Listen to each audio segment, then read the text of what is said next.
اور دوسرا وہ شخص جس کی وجہ سے اللہ تعالیٰ اس بندے کو نہیں چھوڑے گے، اس کو معافی نہیں ملے گی، وہ کون سا ہے؟ وہ بندہ وہ ہے، یہ نامہ اعمال ہے، دوسری قسم کا نامہ اعمال۔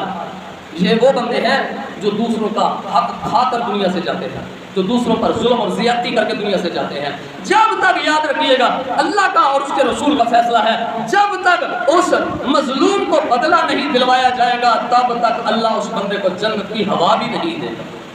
اس لیے دوسروں پر ظلم کرنے سے باز آ جائیں، دوسروں کا حق جو ہے وہ دبانے سے ہم باز آ جائیں، دوسروں کے اوپر زیادتی کرنے سے ہم باز آ جائیں، کسی کی حق تلفی ہم نہ کریں، کسی کی بھی حق تلفی نہ کریں۔ جب ہم اس طرح دنیا سے جائیں گے کہ دوسروں کی حق تلفی کی ہوئی ہوگی تو اللہ اس وقت تک جنت کی ہوا نہیں دے گا جب تک کہ اس مظلوم کو بدلہ اللہ نہیں دلوا دے گا۔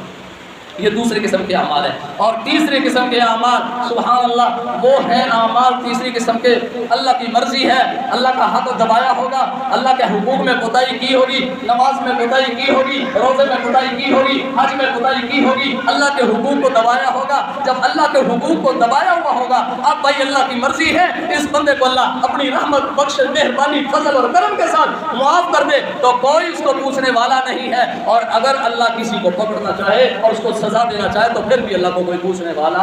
نہیں ہے۔ اس کی بے شمار ایسی مثالیں ہیں جو اللہ نے ہمیں امت محمدیہ کو نبی رحمت صلی اللہ علیہ وسلم کی وساطت سے عطا فرمائی ہیں۔ ان مثالوں کو سامنے رکھیں تو بہت ساری ایسی باتیں ہیں جن سے یہ باتیں ثابت ہوتی ہیں کہ اللہ اپنی رحمت کے ساتھ کسی کو گناہگار کو، کسی پاپی کو، کسی بڑے سے بڑے گناہ کرنے والے کو جو اللہ کے حق دبائے ہوئے صرف اللہ کے حق ان کو اگر دبایا ہوگا، بڑے سے بڑا کیوں نہ گناہ ہو، اگر اللہ معاف کرنا چاہے اس کی کوئی چھوٹی سی نیکی اللہ کو پسند آ گئی ہو، چاہے وہ راستے سے کانٹا ہٹانے والی ہی کیوں نہ ہو، اگر اللہ کو وہ نیکی پسند آ گئی، چاہے وہ ایک کتیا کے بچے کو پانی پلانے والی نیکی ہی کیوں نہ ہو، اگر اللہ کو پسند آ گئی تو میں بھی اللہ تبارک و تعالیٰ کی رحمت جوش مارے اور اس بندے کی مغفرت ہو جائے، اور کوئی دنیا کی طاقت یہ نہیں وہاں کہہ سکتی اللہ یہ تو نماز پڑھتا ہی نہیں تھا، یہ تو روزے رکھتا ہی نہیں تھا، یہ تو یہ کام کرتا ہی نہیں تھا، یہ نیکی کے کام کرتے نہیں تھا، آپ نے اس کو بخش دیا۔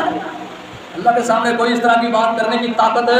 نہیں رکھتا، یہ ہے میرے اللہ کی طاقت۔ اس لیے میرے بھائیوں اللہ تبارک و تعالیٰ کے دربار میں ہمارے تین قسم کے اعمال جا رہے ہیں، یا تو کفر والے ہیں، منافقت والے ہیں، شرک والے ہیں، یا دوسرے لوگوں کے حقوق کی حق تلفی جو ہے اس والے ہیں، لوگوں کے حقوق دبائے جانے والے ہیں، اور یا پھر یہ ہے کہ اللہ کے حقوق کے ہم غاصب ہیں، اللہ کے حقوق پورے نہیں کر رہے۔ اب یہ پہلی دو قسمیں جو ہے ان کے بارے میں تو کوئی بالکل گنجائش نہیں ہے، لیکن تیسرا جو عمل ہے اس میں اللہ پاک فرما رہے ہیں، اور رحمت دو عالم صلی اللہ علیہ وسلم نے بھی یہی تعلیم دی ہے ہمیں کہ اس میں اللہ کی مرضی ہے وہ مالک معاف کر دے یا کسی کو پکڑ دے۔ اللہ سے دعا ہے اللہ مجھے اور آپ کو سب مسلمانوں کو اپنی رحمت کے ساتھ ہر قسم کے گناہ معاف فرما دے اور آئندہ کے لیے ہمیں محتاط ہونے کی توفیق عطا فرمائے۔